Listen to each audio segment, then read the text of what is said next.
8:02 de la mañana, estamos de retorno en Altavoz en Vital, también estamos en las plataformas digitales de Tribu Televisión.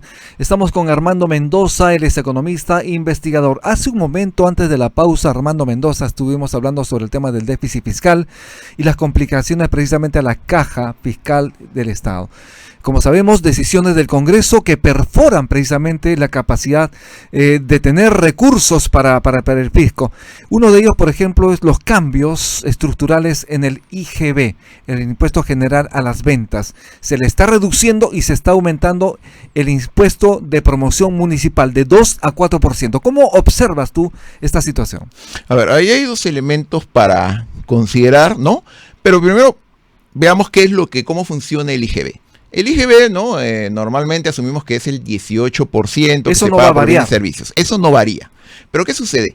Dentro del IGB, en realidad, está camuflado, ¿no?, el impuesto de promoción municipal, que va directamente a financiar el Fondo Común, que es el Fondo de Compensación Municipal, que se reparte entre los 1.900, casi 2.000 municipios provinciales y estatales que existen. Es como una suerte de bolsa. Entonces, lo que había era de que hasta ahora era 2%, ¿no?, para el Fondo Común y 16%, ¿no?, para el gobierno central.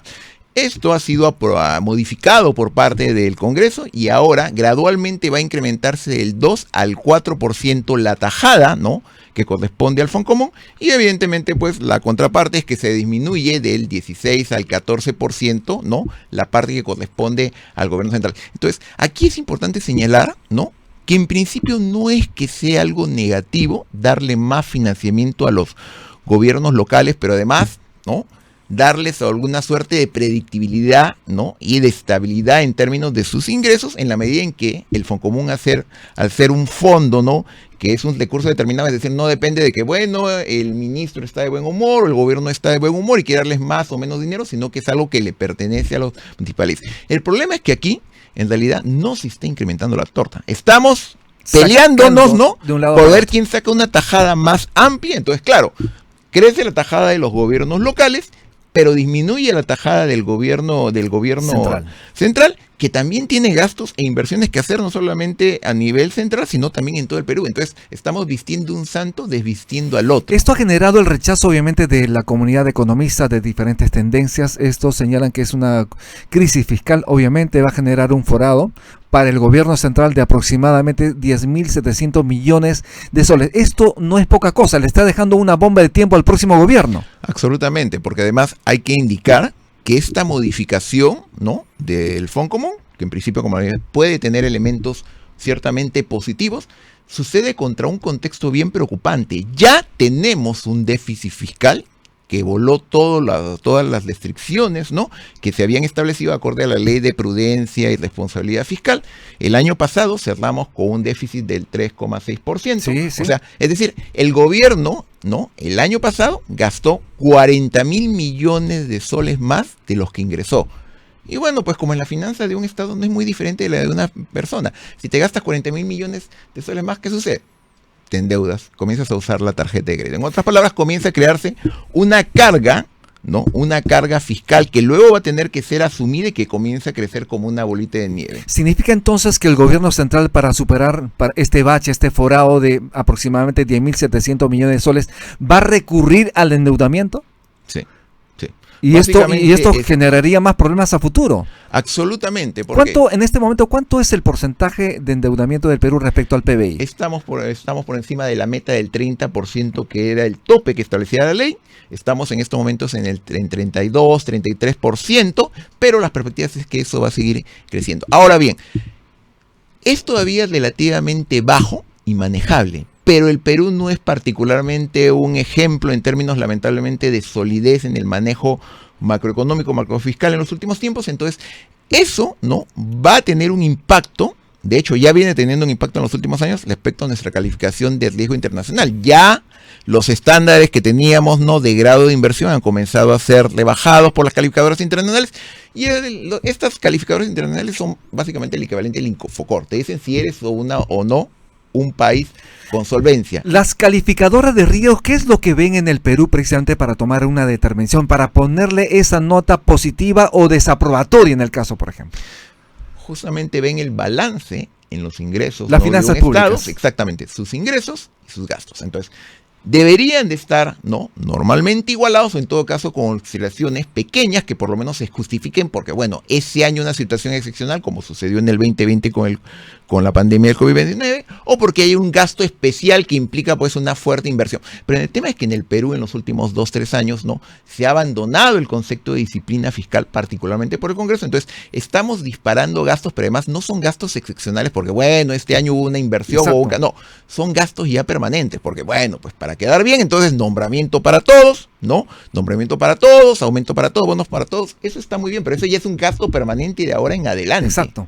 Entonces, eso genera una presión, ¿no?, sobre los ingresos del Estado, pero además por el otro lado, por el lado de los ingresos, este Congreso viene adoptando toda una serie de medidas, ¿no?, cuestionables. Zonas francas a 0% de pago de impuesto a la renta, le baja del IGB para, ¿no?, ¿cómo se llama?, para las peluquerías, salones de belleza, restaurantes y otros, que obviamente el argumento, ¿no?, es: queremos apoyar a los emprendedores, pero cuando se ve en la práctica, ¿quiénes se está apoyando? En realidad a las grandes cadenas, a los grandes negocios. Y además se está beneficiando a través de una norma, lo que se llama la ley Klimper 2, precisamente a los agroexportadores que ya tienen, digamos, una sólida posición en el mercado, que han abierto obviamente debido a los acuerdos comerciales. El Perú exporta en buena hora arándanos, mangos, uvas, lo que sea. Sin embargo, es importante esto, sin embargo, no es lo mismo que se le cobra por impuesto a la renta a las demás cadenas productivas, a los demás sectores. Entonces, ahí hay discriminación, ¿crees tú?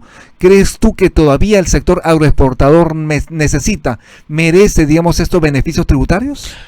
Es un buen tema que tú planteas porque justamente, ¿no?, va al meollo del asunto de que en el Perú no tenemos una política fiscal o una política tributaria que efectivamente tenga un rumbo o un norte claro, y básicamente termina siendo un objeto de negociación.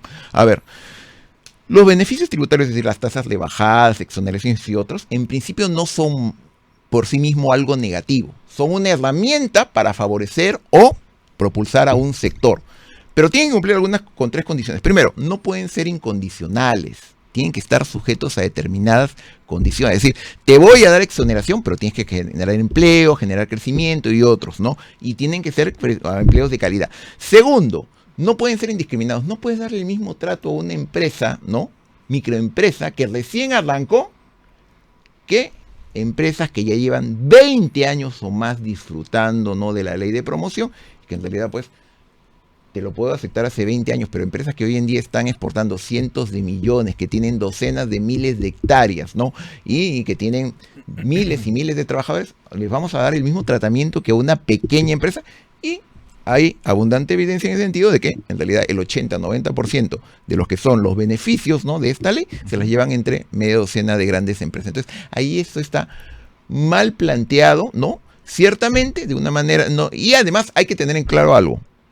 Siempre se habla de los beneficios tributarios, de bajas de tasas, como que, bueno, pues esto no afecta a nadie. No, es un subsidio que todos los demás le estamos dando. Un ejemplo bien claro: no solamente es que pagan una tasa diferenciada del impuesto a la renta, también pagan una tasa diferenciada, claro, rebajada, ¿no?, en términos del aporte de salud. En lugar de pagar 9%, pagaban 5%, después 6%. Ese pequeño diferencial son cientos de millones de soles al año. Exacto. Que todos los demás trabajadores y empresas que aportamos en salud estamos subsidiando a ese sector privilegiado, porque obviamente, pues, cuando una persona va a atenderse a salud, no le van a preguntar: oye, pero vienes del sector agroindustrial o vienes de otra empresa, porque si no, entonces si te atiendo o no te atiendo, ¿no? Entonces, ahí hay un subsidio, ¿no?, que todos estamos asumiendo y que llevamos asumiendo desde 20 años o más, y uno se pregunta, bueno, finalmente, ¿qué es lo que nosotros estamos realmente ganando como país y como sociedad? Y si en realidad deberíamos más bien de darle ese apoyo, esa atención a sectores emergentes realmente, pequeñas y microempresas. De otro lado, Armando, el ministro de Economía y Finanzas, el señor Pérez Reyes, ha señalado que van a trabajar para controlar la inflación. ¿Crees tú que se está metiendo en lo que le corresponde al Banco Central de Reserva, que justamente su tarea fundamental es mantener a raya entre 1 y 3% la inflación? Creo que está metiéndose en un área que fundamentalmente es el mandato del Banco Central de Reserva, que efectivamente tiene una meta de inflación, ¿no? Hay que señalar que durante los últimos años no se cumplió esa meta de inflación que estaba en el 3%. Porque veníamos de una situación difícil, pandemia, obviamente. Sí, pandemia, incertidumbre, lo que sucedió a nivel internacional, ¿no? Que en el 2022 se dispararon los precios de los alimentos, de petróleo, etcétera. Este año, felizmente, dentro de todo, dentro del panorama que hay, aparentemente vamos a cumplir finalmente y vamos a superar, digamos, con creces esta meta, en donde, digamos, de no llegar al 3%, aparentemente estaríamos alrededor del 2%. Hay que señalar también, para ser correctos, ¿no?, que ahí hay toda una serie también de factores externos que han influido positivamente. Exacto. Por ejemplo, los bajos precios de la gasolina, ¿no?, de los combustibles en general, porque a nivel internacional el precio del petróleo ha caído, entre otros motivos, porque eso es una noticia positiva para el Perú en principio, pero también hay que verlo contra el contexto de por qué está cayendo a nivel internacional el precio del petróleo. Porque cada vez es más evidente, ¿no?, que este año muy probablemente se va a dar una situación de recesión y por lo menos menor demanda de combustible a nivel internacional, como resultado de, entre otros factores, la guerra comercial y las disputas que está llevando a cabo el gobierno de Estados Unidos actualmente. Entonces, pero más allá de ello, esto al menos en lo concreto nos beneficia porque recordemos, el año pasado probablemente el precio de los combustibles estaba por encima de los 20 soles, hoy en día ya está en 15, 16, entonces eso evidentemente empuja a la baja la inflación. Una pregunta última y cortita, como sabes, en mayo la inflación ha sido negativa, es la segunda vez en el año que tiene resultado negativo, menos 0,06%. ¿Cómo se entiende esto? ¿Se puede entender que efectivamente los precios están bajando de los productos y servicios? A ver, ¿o se mantienen caros? El índice de precios, ¿no?, está compuesto de toda una serie de categorías: alimentos, combustible, ¿no?, vivienda, ¿no?, educación y otros. Entonces, eso se pondera y hay sectores, ¿no?, o rubros que pueden estar subiendo, otros mantenerse estables y otros que pueden estar cayendo. Ahí hay que entender nuevamente por qué se pueden estar dando. Se puede estar dando por una situación meramente estacional, puede estarse dando por factores que no controlamos, como el precio de los combustibles. Claro, cae el precio internacional de los combustibles, eso se refleja en el precio de los combustibles aquí, y ciertamente eso tiene un impacto sobre el tema del transporte, sobre los gastos del transporte privado y otros, pero pongámoslo en claro, el Perú es importador neto de combustible, es decir, nadie nos garantiza que mañana no se dispare el precio del combustible y entonces nuevamente hay un rebote inflacionario. Hay que estar atentos. Entonces hay que estar atentos ciertamente, y nuevamente, como siempre comentamos, ¿no?, hay que estar preparados para lo peor. Hay que esperar lo mejor, pero siempre hay que estar preparados. Y nuevamente, hay que esperar lo mejor, pero siempre estar preparados para lo peor. Ciertamente, y ciertamente es un año muy incierto. Además hay que considerar de que es un año electoral, ¿no? Exacto. Ciertamente, y que muchas de las decisiones que el Congreso y el gobierno van a tomar van a estar condicionadas no por una lectura de desarrollo de largo plazo, de lo que le convenga o no al país, sino de que, mira, de aquí a julio del 2026, qué es lo que más conviene en términos políticos y otros. Entonces, eso ciertamente preocupa. Perfecto. Muchísimas gracias, Armando Mendoza, por estar en Altavoz en Vital. Muy amable. A ti, hasta una nueva oportunidad. Gracias. Estuvimos con Armando Mendoza, economista, investigador en temas económicos. Haremos una pausa y regresamos.